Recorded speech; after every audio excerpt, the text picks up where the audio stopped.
Kas yra tas kolongardas? Tai iš 15 ingredientų sudarytas funkcinis maistas, ląstelių maistas. Taigi, visų pirma, tai yra probiotikai. AB kefyras. Tai aišku, ne tas kefyras, kurį mes perkame parduotuvėje.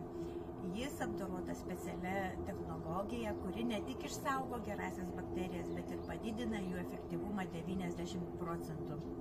Kadangi mes padedame po liežuviu ir užgeriame karštų vandeniu, bakterijos momentą atgyja ir patenka per kraują į visą mūsų organizmą. Taip atstato plonąjį ir storąjį žarnyną. Taip pat yra pieno erškėčio ekstraktas, kuris būtent padeda išvalyti kepenis.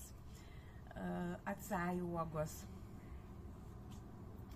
Tai atstato kraujagyslių sieneles.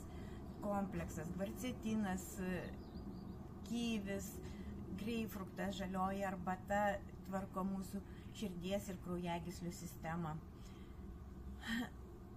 Greipfruktas veikia ir antiparazitiškai, o žalioji arbata tirpdo riebalus.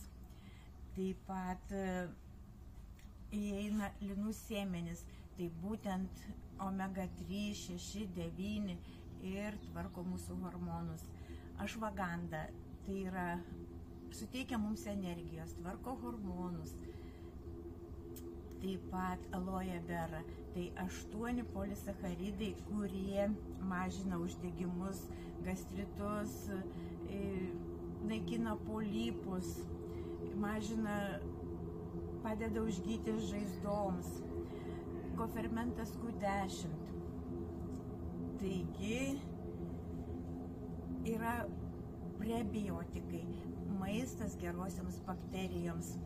Tai inulinas, balkšvojo gysločio labelės, kurios ir visas žaizdas užglaisto ir būtent maistas gerosioms bakterijoms, taigi visą mūsų mikrobiomą tvarko.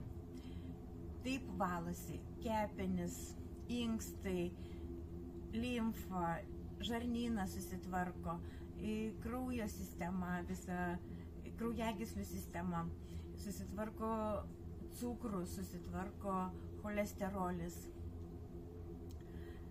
Tai ne papildas, bet būtent funkcinis maistas, ląstelių maistas.